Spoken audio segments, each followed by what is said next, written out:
এই phone call থাইল্যান্ডের জাতীয় মর্যাদা ও সামরিক কর্তৃত্বের অবমূল্যায়ন হিসেবে দেখা হয়েছে, যা জনমনে ক্ষোভ তৈরি করে। এর ফলে তার অব্যাহতির আবেদন আদালতে জমা পড়ে।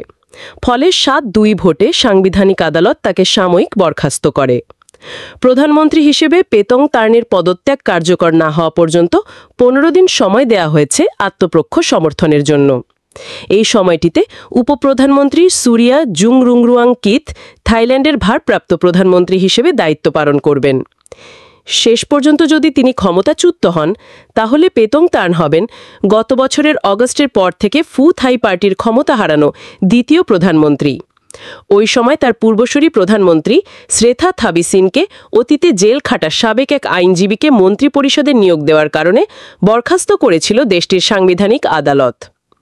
থাবিসিনকে ক্ষমতাচ্যুত করার কয়েকদিনের মধ্যে থাইল্যান্ডের প্রধানমন্ত্রী হিসেবে শপথ নিয়েছিলেন থাকসিন পরিমলের সদস্য পেতং তার্ন।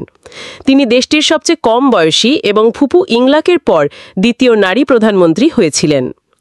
থাইল্যান্ডের রাজনীতিতে সামরিক বাহিনীর উল্লেখযোগ্য প্রভাব রয়েছে। সামরিক বাহিনীর বিরুদ্ধে প্রকাশ্যে সমালোচনা এই দেশে একটি রেড লাইন অতিক্রমণ করার মতো। ফোন আলাপ ফাঁস হওয়ার পর তার মন্তব্যের জন্য ক্ষমা চেয়েছিলেন পেতং তার্ন, কিন্তু শেষ পর্যন্ত বরখাস্তের মতো পরিণতির মুখোমুখি হতে হলো তাকে।